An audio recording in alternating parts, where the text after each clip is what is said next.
très sérieusement sur aller très très loin en Eurocup. Champ d'Européen, c'est normal, juste à côté du Parlement européen, Orenus à Strasbourg. Premier ballon pour TJ Shorts et les Parisiens dans leur maillot noir avec liseré bleu et rouge face au Sigmen en blanc. Et le premier panier sera pour les Parisiens. Quinton au cœur pour repartir face à Colin Malcolm.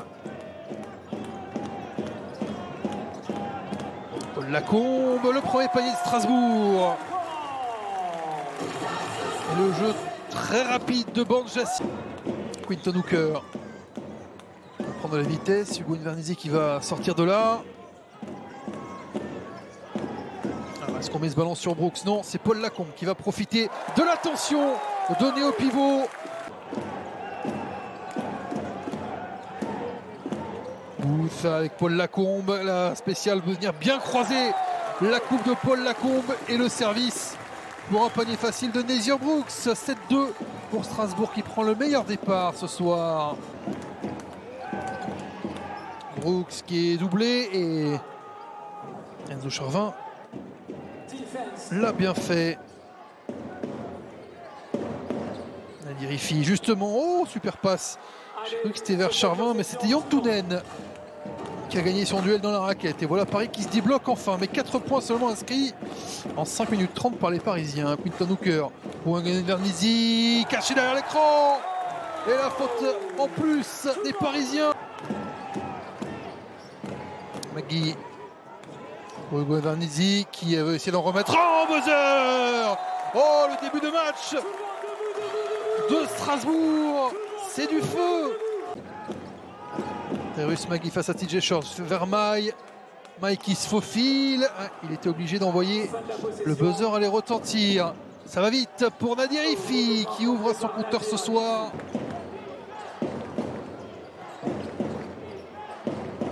Les 20 dernières secondes de ce premier carton, on regardera ensuite sur le hashtag Squeak Live pendant qu'on aura les statistiques aussi. TJ Shorts à 3 points, passe long.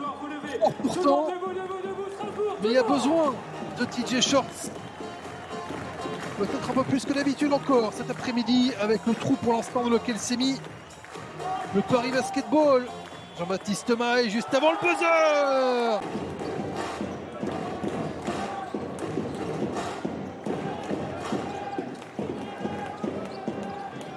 Hooker qui se retourne. Hooker vers un junior et tout.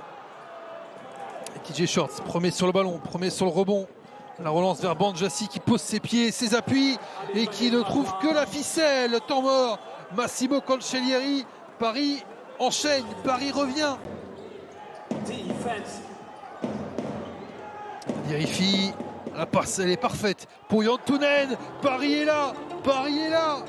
Et Strasbourg peut, sur cette possession, perdre les commandes du match après avoir eu 18 points d'avance. Nadirifi qui s'en charge sur ce gros tir à 3 points. Paris est devant. Alors Phil Booth qui a pris une faute technique, tandis que Dan Akin a pris la faute sur le rebond. Voilà les fautes qui ont été signalées avant. Dan Akin qui se rattrape. Dans le coin, c'est Colin Malcolm avec la faute de Tyrus Magui sur Colin Malcolm. Paul Lacombe, TJ Shorts qui s'est rapproché. TJ Shorts qui va laisser à Paul Lacombe le N1. Louis Invernizzi va retrouver Paul Lacombe dans le coin. Paul Lacombe, il ne le met pas. Et ça repart pour Dyson Ward, ça repart trop vite. 6e balle perdue Paris. Paul Lacombe passe à Kratzer. Paul Lacombe contré par Léon Kratzer.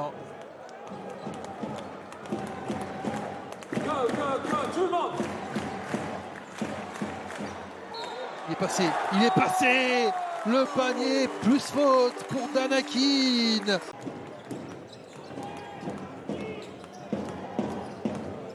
Invernizzi avec Paul Lacombe, on trouve Nezier Brooks qui marque, c'est très bien joué. C'est sa 3e à TJ Shorts. Et petit danger pour le meneur titulaire du Paris Basketball, Hugo Invernizzi, le cracheur de feu est de retour. Paris qui débloque son compteur dans ce troisième quart-temps. Premier panier des Parisiens. Nezior Brooks, il se fait la place face à Léon Kratzer.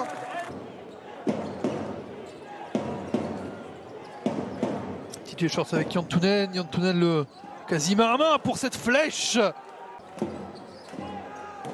Lacombe qui choisit d'aller sur Tyrus Maggie. Maggie step back avec la faute. Le tir à 3 points de Tyrus Maggie. La technique de Maggie pour embrouiller Justin Simon.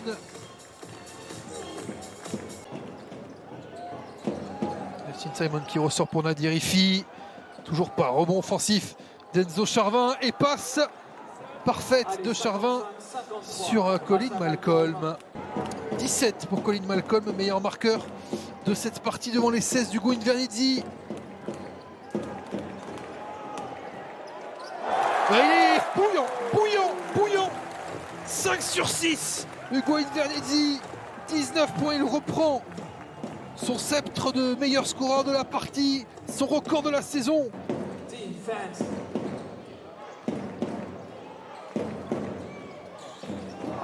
Nadir Ifi, le cross et le 3 points derrière.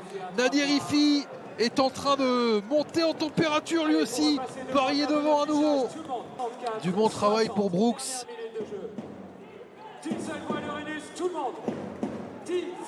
Qui est d'arriver pour remplacer Nakai Sanders, hein.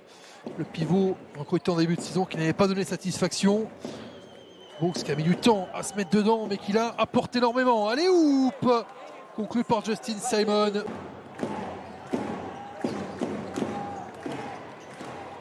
Oh, Ugo Invernizzi qui profite de sa menace pour trouver Phil Booth.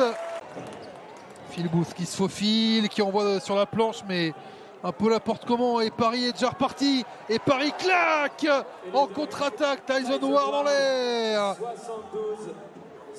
Le décollage de Tyson Ward pour ramener son équipe à 2 possessions.